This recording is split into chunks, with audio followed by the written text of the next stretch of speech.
Hi, this is Dr. Osesa Leavitt with another episode of the We to College podcast. And when I created the podcast, I did so because I wanted to share stories.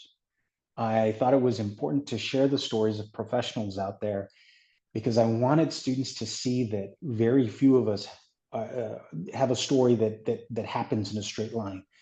There are countless twists and turns and setbacks and challenges, and how we respond to those challenges often dictate where we go and whether or not we're successful and even challenging notions of success. What does it mean to be successful? And so one of the wonderful things I've enjoyed recently is folks that have reached out to me to talk about the resources that they've created for students. Because I think for a lot of us, right, I think if you work with students, if you work with young people, you see a need to provide guidance, to provide support, and certainly to provide information. And so I'm excited to have today's guests on. But as always, I want to allow my guest to introduce himself. So, Iuri, why don't you go ahead and introduce yourself to our listeners and viewers out there?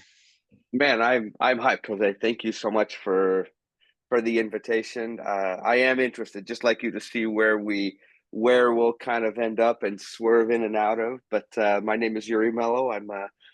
I'm a married man. I'm a father of five. I've got one teenager left in the home, and the other ones are kind of flying the coop. And I became a grandpa just this last year, so that was super stellar.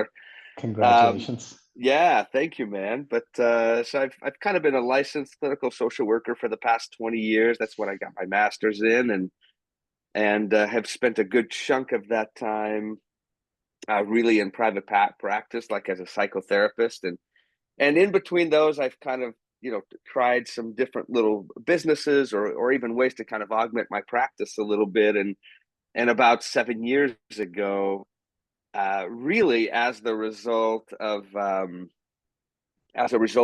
seven suicides that happened, seven student suicides that happened here in our community. And Jose, I got to tell you, man, we live in just a beautiful, idyllic little community, man. We're in southern Utah in this little just pocket of just beauty, surrounded by the Grand Canyon, Zion National Park, Bryce National Park. Um, but 7 years ago, man, yeah, we lost seven like middle school and high school students here to suicide. Wow. And a good friend of mine who was a principal, who I feel is a real innovator, a real thinker, reached out to me. By then, I had written a couple of books and had done some work at his school, even, and he reached out to me. He had lost two kids to suicide. In fact, two of my girls were going to his school at that time. But and he just kind of felt like all that he really had at his disposal were tools that were a little bit more reactive, right? I remember him kind of describing himself. I feel like I'm this kind of fire extinguisher on the wall, right? Just kind of passively waiting for a crisis to happen, and then you kind of got to break the glass and right and try to react to that. And he wanted to do more, and those discussions, in addition to other things that I then kind of ended up partnering up with the other co-founder, is what led us. That was kind of the genesis, right, for what SchoolPulse became then. Uh, and now over the years, as I've just met with other educators and administrators and superintendents and state departments, and we've really tried to create kind of a systemic solution for schools that's proactive, it's truly preventative, and that's meant to kind of just provide students with the kind of mental fitness um, to really help them to just excel in whatever area that is that they choose to kind of pursue. So that's a little bit about me. Iuri, thank you for joining me today. You bet. And thank you for the work that you do. With all of my guests, I always ask if you had to identify a starting point for your own educational journey, what would that starting point be for you? So I grew up in Portugal, Jose, and my parents divorced probably around 11 or 12. And then I'm the youngest of three, so I had kind of an older brother, older sister, and they came to America, right? And they were both going to school, I think at BYU at that time, and my sister married. And honestly, I think my mom was wise enough to recognize that there was some opportunity there for me in Portugal. I mean, like there are obviously opportunities and people that are successful. But I think my mom was just kind of able to recognize that there was not a lot for me there. There was not a lot going on for her. And she suggested that I actually come and move in with my sister here. So I did, man. I moved in with my sister who was going to BYU. She was married. We like lived in like married student housing with her and her husband. And I was fortunate enough to just, make a couple of friends. I finished up high school. Uh, and then honestly, I mean, went to college in part because, um, I mean, that's what my older brother and older sister were doing. That was almost kind of like just a clear expectation of like, this is what's going to happen. And so I went to college for a couple of years and then actually followed that up with kind of like a religious service mission for a couple of years there as well, and then returned and went back to college and finished out my bachelor and master's year. But it was really, I mean, I'll tell you mine. I feel like I'm a bit of a chameleon in a way. I'm kind of an adapter. I kind of just adapt. And interestingly enough, I started my associate's degree uh, at Rick's College. It used to be called Rick's College. Now I think it's BYU Idaho. So it's a school in Idaho. It's lovely. And I was studying computer information systems, which interestingly enough, um, at that time, that degree probably doesn't resemble anything to what it is now. But that was something that my brother was kind of interested in. And I think you're about to see a pattern here. And I kind of did that and wasn't very successful. I'm sure I could have enjoyed that field a lot, but just wasn't very successful, honestly, because I just was having a wonderful time in college, man. It was just fabulous to be amongst like young people. I honestly can't imagine just a more exciting environment. And then kind of went and like I said, spent some time kind of doing this religious service mission where I really was just engaging and interacting with hundreds and hundreds of people all the time. And that kind of became a little bit of a trajectory change for me where I really just thought, man, I just really enjoy people. Like I just like them. I like being with them. Like their craziness and scandal didn't scare me. I just wasn't very rigid with people. And so I enjoyed that. And at that point, my sister at BYU was studying to be a psychologist, a school psychologist. So Okay. come my bachelor degree, I came back and enrolled back in school and sure enough pursued psychology. So I think maybe you can see the track there, kind of going, my brother was doing this, I kind of tried it. My sister was doing this, I kind of tried that, and that one stuck. That one stuck. But people actually ask me all the time, Yuri, what led you to like pursue this like this helping profession? Uh, and honestly, it just is not that deep for me. I don't think it came as this like deep hunger, like, man, I just want to like serve the world. Yeah. It was just kind of this fit. I kind of tried a couple of things, and psychology was a really wonderful fit, and it still is. Yeah. But I'll be honest, like I can honestly look at like my friends' lives, their like medical professions or business profession, and I just see so much enjoyment there. Yeah. And I can look at that and go, man, that would be incredibly fun and fascinating to do. So even though I've kind of began down this road and have kind of stuck with it a little bit, Yeah. where kind of mental health is where I live, a big portion, and psychology is where I live a large portion of my life. There's just so much out there that I think would just be incredibly enjoyable, like and exciting. So I think sometimes we become a little bit enamored, right, with this idea of like the one thing, right? Like Yeah. what is the one purpose of life, the one thing? And the reality is, man, like there's just a multitude of even if we like psychologically speaking, right? There's so many purposes of life, like um, and all of them can kind of align and mesh well with each other. But I think sometimes we just want the one, like give me the top Yeah. three, right? And I'm thinking, wow, there's probably more like top 10 or Yeah. top 20. And so, anyways, for me, it's been I've assimilated, tried to adapt, tried out a few things, and have landed upon something that for me kind of lit me up. Like there was a little bit of a spark there, and I fanned that thing, and it turned out like a pretty good flame. I really enjoyed that. Iuri, I love your story because I think your story, I think, is so, I think, represents a lot of the same story for a lot of young Sure. people, right? They're looking for that one thing.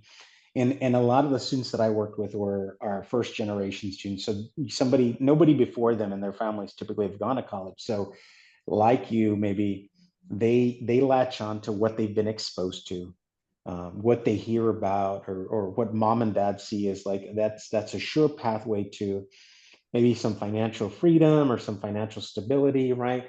Maybe there is a family member that like the older brother or sister that they're pursuing that, so I'm going to do that. But I think like you, and I can definitely relate to you because I'm the same type. It took me a while to figure out what I was going to study. And then even then, I could see what people were doing. And still today, I see folks in different sectors. And I'm like, oh, that looks like a lot of fun. I Oh think I yeah. could do that. And I think I'd enjoy that.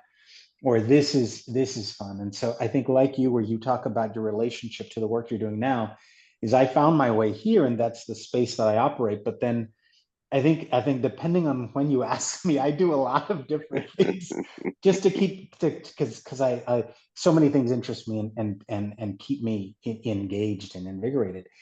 So so thank you for You walking us bet. through that. Thank you for sharing those experiences because I think those are I think helping people see that you're right. There's probably definitely not the one, and it's probably more like anywhere from a handful, from 5 to 10 Yeah, things yeah, yeah. where we could really sort of throw ourselves into. But you found yourself into this space. Tell us about what it was. You said you like people, you liked being around people. But was there anything that where because as you've said, you see a lot of different things and you find them interesting. You could see yourself doing a lot of these things, but to continue down this path and to continue to evolve and grow within this field, what is it that has kept you Mm. involved in this field? Yeah. I um I've actually had this conversation with a lot of other professionals who kind of do a little bit of what I do. In fact, I'll tell you this brief story. I had a good friend of mine that I actually kind of went and did master's school with, and as I was finishing up my school year, I was kind of doing my internship, and I happened to find kind of a local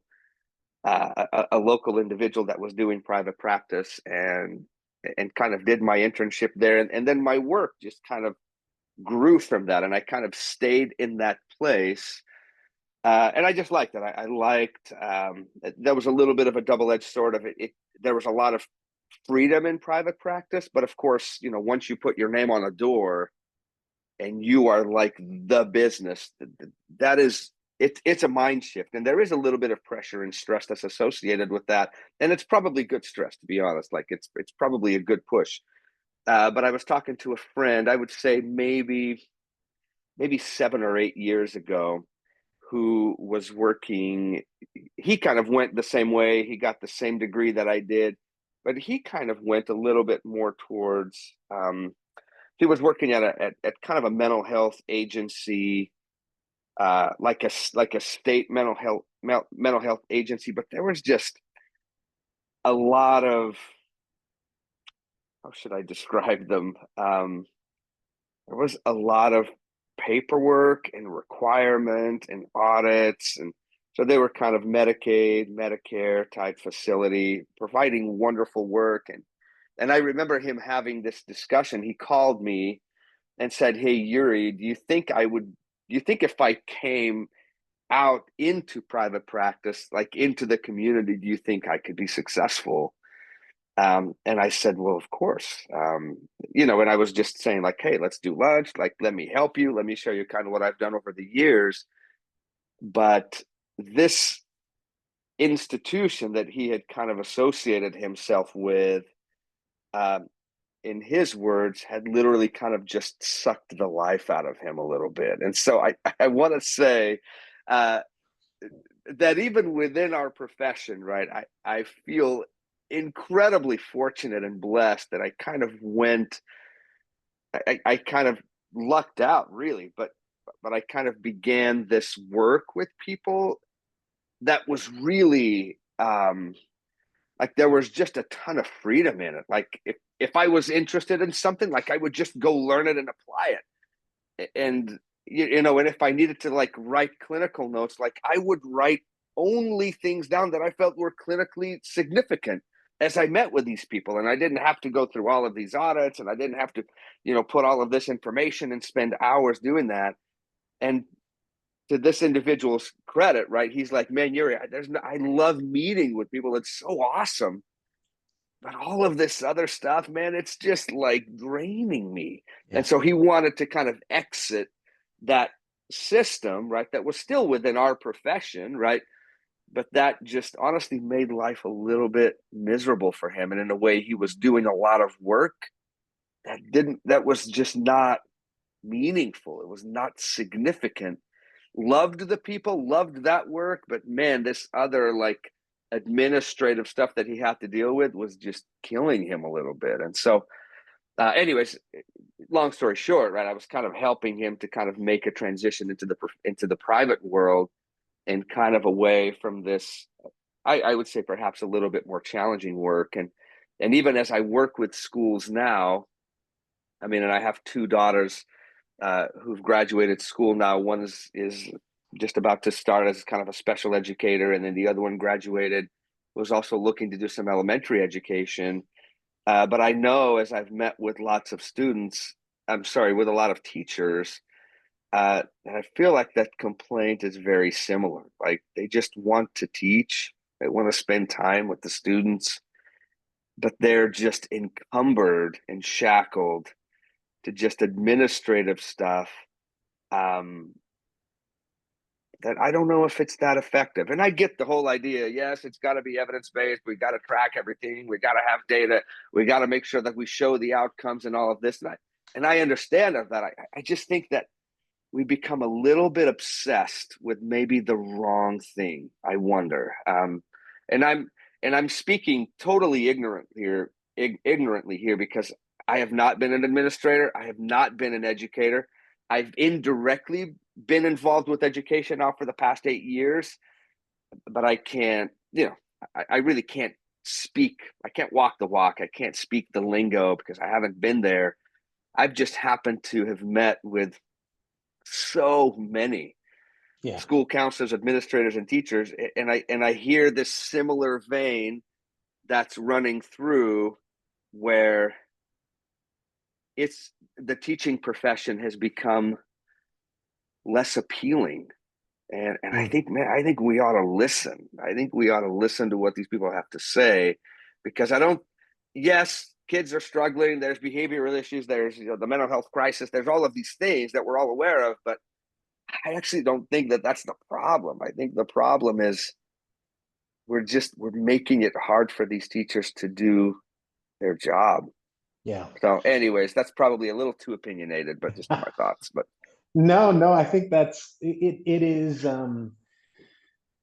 always welcome. I think folks, their yeah, opinions, my guests' opinions are always welcome. But I think to your point, um, you know, I was in full time in higher ed for 20 years. My last 3 years, I had a position where I was a administrator and faculty member, and so I think from my perspective, I get there was a lot of administrative there were a lot of administrative things or responsibilities that I had that made it difficult for me to teach. And even as a faculty member, you know, there were administrative things that we had to do, you know, again, accountability measures that I think too often did not necessarily detracted from our teaching, but um, it I think sometimes made it difficult to stay focused on what our job really was about or is about. And I think at the end of the day, we're teachers and building those relationships and addressing the student need and teaching. and not something that I felt like there was the focus, I think a lot of times was on that administrative side. I think there is a place, right, for both, for that Of course. administrative part, but I think sometimes um, the focus becomes solely on that we lose sight of, well, my title is a teacher, and I want to teach, and I want to be able to do that well, and give of myself to my students, and not spend so much time on that administrative side. So, but I think, and we can see that in a lot of different fields, For sure. where folks are like, "Oh, but I'm supposed to be doing this, but this is really where all of the emphasis is." And so, um, I appreciate the conversation, because I live in a world where, or I operate in a world where I still teach part-time, and I still talk to students, and kind of make them aware of sort of all of these different aspects of work life. And I think too often, and we can get into this, because I'm sure this is something that you see, where a lot of the young people that I work with are so enamored by a salary, but don't understand what are all of those expectations that are tied to that salary. And I may be making a great salary, but I may hate my job. And I might not find any satisfaction, right? Because to see you and to hear you speak glowingly about the work that you're doing, and the amount of, I think, enthusiasm and joy that you get from it, right? Whereas maybe you meet folks who maybe don't find as much joy, or like you said, have that the joy has been taken out of them, because of other responsibilities and expectations. So no, I think it's timely. I think having this conversation is perfect, and yeah, we can definitely go down this road, especially as we begin to think about and talk about the work that you're doing now with SchoolPulse. Yeah, I'll add another little piece there too. As you ask me the question, it's actually a really wonderful question that I honestly have not thought about a great deal, which is why have I stayed in that field? And number one, really because I, I guess in a way I really do feel fortunate, because I really do enjoy meeting people and kind of getting into the nitty gritty of their lives a little bit. Like it honestly is very exciting. It's very exciting. Um, the other part that I would say is obviously there is a financial compensation side that was sufficient, right? It was sufficient. It was good for me and my family. It still is good for me and my family. And then another piece I would say, and this is something that once again private practice really allowed me to do, is I feel like there was a lot of growth and evolution and freedom to expand in my job, and I feel like that has kept my life feeling pretty fresh, right? So all the way from just kind of diving deep into psychology. So I think for me, not just kind of doing, like my continuing education hours, which is fine, but I think really, like, looking at, whether it's cognitive behavioral strategies or Eastern philosophy strategies that I think have kind of become big as well, all the way to positive psychology, to growth mindset, to dialectical behavioral theories. Like when you dive in, and I feel like you nurture this thing that you're investing in, I think we find joy. And in fact, I always kind of jokingly say that, like, when our life is flowing like a river, it's wonderful, and when we're stale like a puddle, we're not super happy, because I feel like we're just these beings who are made to evolve and grow physically, emotionally, spiritually, etc. And when we're doing that, we're absolutely happier. And when we're not, right, and sometimes we just enter some of those kind of plateaus, and I feel like that's fairly normal. But whenever I can find a way to just kind of keep slowly progressing, I just find that I'm happier. Like, and not just in my personal life or my family life, but I would definitely say professionally as well. So that's one of the things that has kept me, all the way from just digging deep into just the incredible amount of information that's out there about psychology and motivational strategies, all the way to, like, for example, for me, adding this piece to my therapeutic practice, which was adventure-based therapy. So I live in St. George, Utah, and it's a lot of people don't even realize, but it's like a little rock climbing mecca here. I mean, there's just like world-class climbing everywhere within just a few minutes of town. Like, so it's quick. Like, you don't have to like climb a mountain to go rock climbing or bouldering, or like, it's just really accessible. And so I started to take, really started to take kind of young adults, like teenagers, with kind of a foster care agency, and just thought to myself, this is just awesome. Like, it's so good. Um, and so my practice, I've kind of developed this adventure-based therapy is kind of what I call it, right?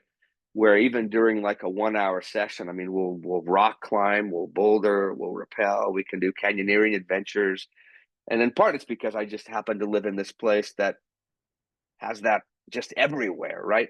But that's been another thing, once again, right? That's kept my work, right? Not just, face to face, knee to knee in the office, but man, like when we're up at the Rock, like it's like magic there. It's just brilliant. And so, anyways, I would say that that's an important piece to answer your question of what's kept you there.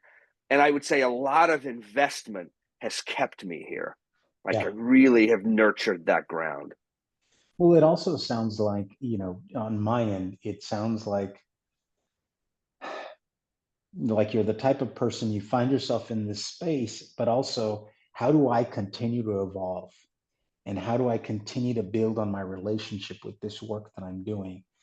Because I think for a lot of people, a lot of, I remember a conversation I had with a student once who was majoring in education. And one day I come into class and he says, "Sir, I'm going to be a teacher. And is that it?" Is that all I'm going to do?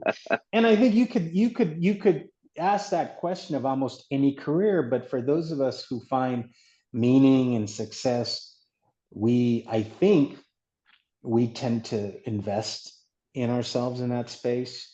We continuously learn, we continue to grow, we continue to progress. And so for you, it sounds like you've absolutely done that in this space, in the mental health space. And I I don't know that we have time for this, but man, the taking young people out, because I've thought about It's rad. yeah, taking young people out, in adventure therapy sounds just so exciting, exhilarating. Wow, I'd love to learn more about that. But I think, just what you've shared is you can see that you stay in the space, but you continue to grow and you continue to see, how can I make my practice better and how can I provide more services, or really, push maybe some of my clients and create these different experiences to get it to address some of their mental health issues.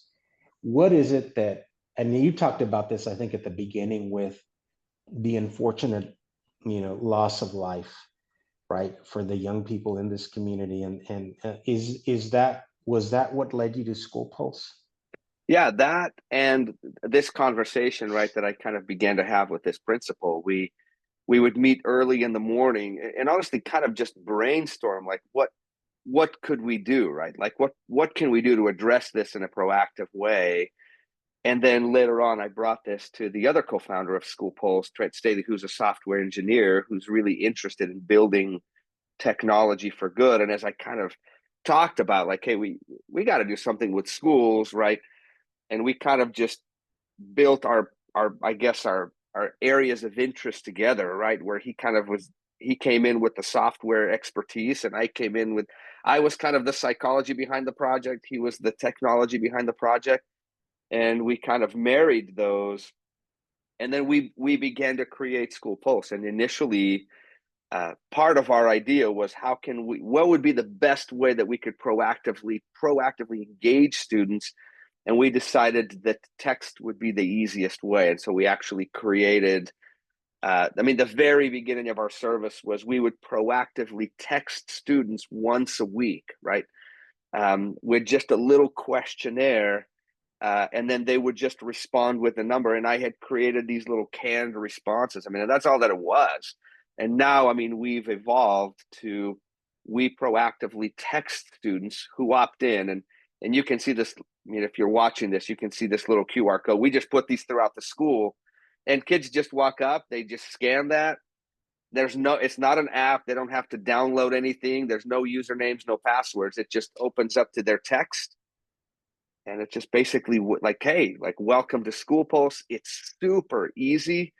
And from that moment on, we text them every Tuesday. We've created now the most comprehensive mental health resource for teens in the world. And I know that that can sound like, really, Iuri, like, in the world, cliche to say, right?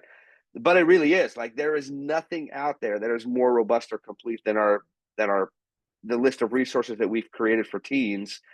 And they receive that every Tuesday, these little student videos, these activities that are awesome.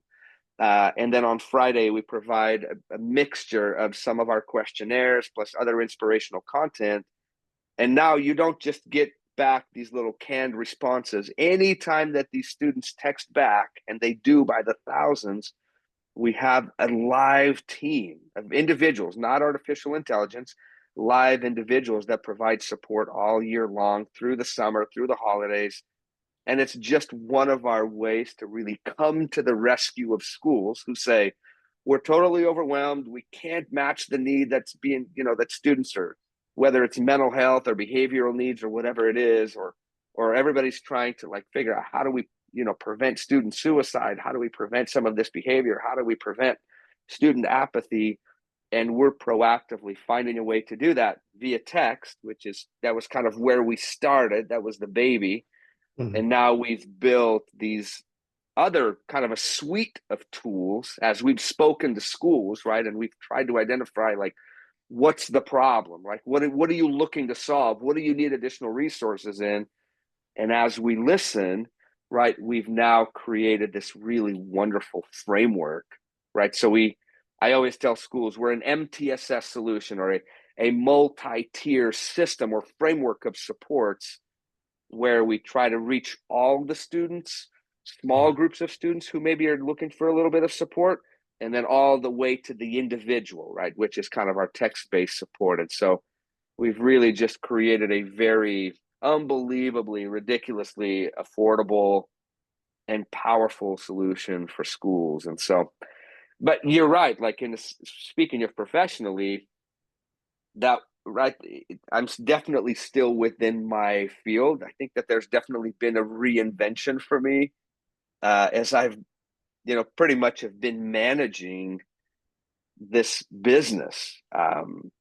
And that's been very interesting. So I'm definitely, I mean, I'm still doing therapy kind of part-time, but this is a whole different animal. Like, I'm not riding a horse anymore. This is like something else. Like, Yeah. it's like a hybrid rhinoceros elephant. And I'm just like, whoa. What? Yeah. But it's been super cool. But also incredibly challenging, I have to say. So Well, thank you for that explanation, you and even bet. for that description, Yuri, because to that student that asked, "Am I just going to be a teacher?" Right. So a psychology student who then goes and it goes into counseling and becomes a licensed professional counselor, or even beyond that.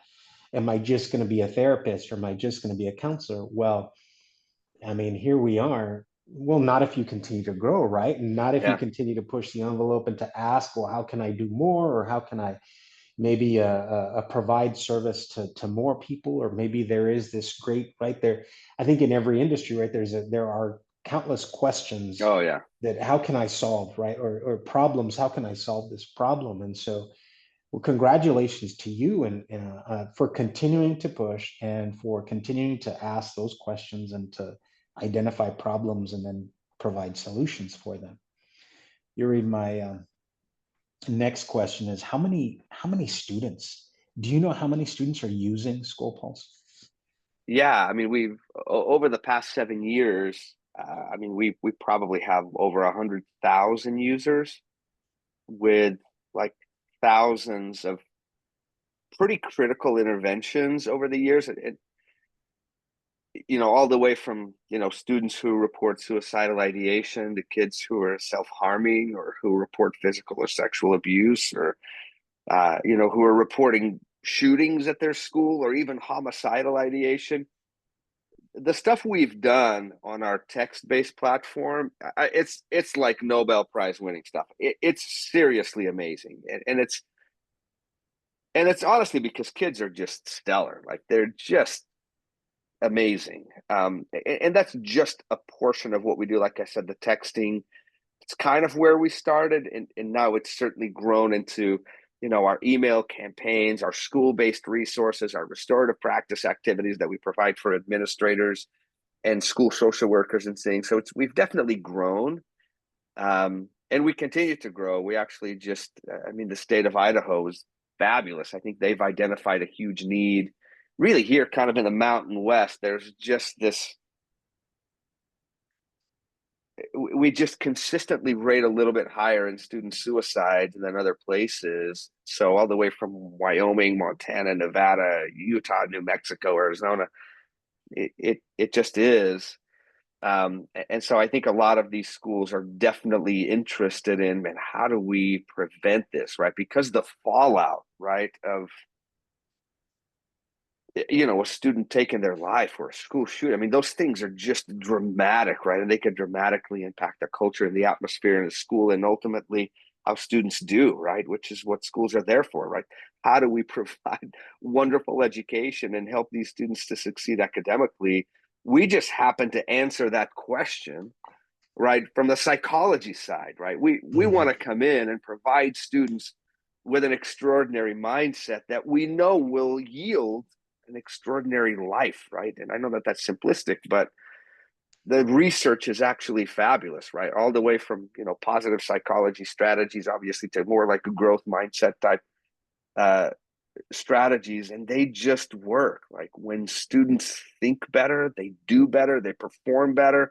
When they're happier, they are more successful, and that's the kind of Copernican revolution, I think, that we try to bring to schools, right? It's not that, happiness revolves around success, but it's the other way around, right? When students are happier, we're just more patient. We just last longer. We perform better, especially in stressful situations, instead of kind of just exiting out. So that's what we try to do, is we just, once again, not passively waiting for crisis, proactively, directly engaging students with content that is not cringy, that is good, that's relevant to them. And that's where we live. And we love it. And for me, right, I love it. The part that I love the very most is the content creation part for me. Like I love that. So I do all of these videos. I'll share the links with you that you can share with your listeners, but all of our videos, everything that we do, I just get to develop that. I get to participate in that. And that's, I think, my favorite part. The running of the business is more difficult for me, but that's the reinvention part, Yeah. right? That I've it's what do you do in a startup, right? Well, you do whatever it takes is what you do, and that involves all the way from accounting to payroll to all of these other things, and so it's been I know for sure it's been a good ride. It is a Yeah. good ride, uh, but also a little spooky. It's a little scary Yeah. sometimes, but Oh, yeah. No, as a founder myself and as yeah, a yeah, small business owner, I know exactly what you're talking yeah. about, right? Yeah, that reinvention is tricky, but it's exciting and scary at the same time. So I absolutely hear you. If there are school leaders out there that are watching this, listening to this, and they want to they want to use School Pulse in Sure. their schools or provide it, how would they do that? Yeah, they can just reach out to me. I mean, you can go to our website at schoolpulse.org. You can also just email me directly at Iuri, and my name is kind of spelled weird. It's Iuri at schoolpulse.org. And you can just reach out to me and let's talk. Like we gotta bring this goodness. Like let's I think sometimes, once again, we're we get a little bit enamored. I'll use that word again today with risk factors, right? And identifying, the signs of suicide. And I feel what we try to bring to school is a little bit of a shift, a little bit of a paradigm shift from, can we shift from the medical model of treatment, right? Where we're waiting for things to break and then we go to the hospital, or we're just trying to identify risk instead of, can we instead focus on building the protective factors, the things that we know could insulate our children, right, from suicide. And I say that with the understanding, right, that we're not going to be able to stop everything, right? We can't stop suicide. We can't fully stop, somebody, going into a major depressive episode or dealing with anxiety. Like, those things are fairly regular in life. We have to deal with them. But the evidence is actually fabulous, right? That when we have a foundational and cognitive base that's reasonable, like that's good, right? Where that's hopeful, it's optimistic, that those episodes are severely diminished, and that it protects us against post-traumatic stress. It protects us against suicide. It protects us against those things. And that's really what we want to bring to schools, is actually less of a focus on mental illness and more of a focus on mental fitness or mental health or mental wellness. And I think we just have a tendency to just risk suicide intervention versus like true prevention, proactive education.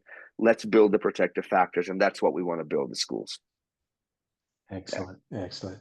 Iuri, thank you for your time today. Before I let you go, I always ask all of my guests to leave us with one last piece of advice. And so I don't know who this advice is for, but if you could leave us with one last piece of advice, what would that be? I would love that. And I think I'll direct my comments, especially because I love the fact that you're helping people go into school, right? Um, I've got kids doing that right now. I've got a couple that are just kind of on that. They're just exiting that. I absolutely remember my university and college years, and I realize that that's not always the solution for everybody. But what I would say to that crowd is, man, go into this world with confidence. Like, go with confidence. I think so many times I feel like people are just like preaching fear at you, like fear and anxiety. And what I would say to you is just go with confidence. Like, go with confidence that your mind and body can learn absolutely anything. Like, we are the most sophisticated pieces of machinery in the universe, right? The way our mind and our body works. Like, I always tell people, like, your mind and body will learn to do anything you consistently ask them to do, because that's who we are. Like, and I think we're so quick to just cut ourselves off and say, well, I'm just not this, or that's not my thing, or I'm too this, or not enough of this, or not athletic enough, or too tall, too short, too this, too that, or the other. And we're just so unbelievably limiting in the way that we describe ourselves and other people. And honestly, it's untrue. Like, it's just not true. And so I would say go into this world confidently, even maybe even with the idea that you could absolutely learn to enjoy and love of a huge variety of things, right? Just like so many things. And sometimes it takes time, right? I mean, not everything. You don't just learn how to play Claire de Lune or something, in a weekend. Like, that's like a 10-year project, right? You don't just become a fabulous climber or runner. Like, it just takes time. And so I would say go into this world with confidence. If you need help, ask for help, for heaven's sakes. Like, that's reasonable. And then just trust the process. There's a process to everything. Trust that process and continue on. Like, that's what I would say. Don't let fear be the driver. You got to step into the driver's seat. Fear in the back seat. That's fine. He's gonna talk, but you got to be the one driving the decisions. Let your courage make the decisions, not fear. That's what I would tell them. Well said. I love the advice, Yuri. Yeah. And again, thank you for your time today. Thank you for your story, and thank you for the very important work that you were doing with SchoolPulse. Yeah, I'm glad this resource exists, and I hope others reach out to you after listening to and watching the podcast, and it gets into the hands of more young people, because I think they need that. They need the tools to be able to manage and address a lot of these things. So Yuri, thank you again. Absolutely, Jose. What a pleasure, man. I absolutely loved every second. This concludes another episode of the Way to College podcast. Thank you to my guests. Thank you to our listeners and viewers out there. Please remember to subscribe, rate, share, all of that good stuff. And do me the favor and share the podcast with one other person. I'd appreciate it. Thanks, and we'll see you again soon. Bye bye.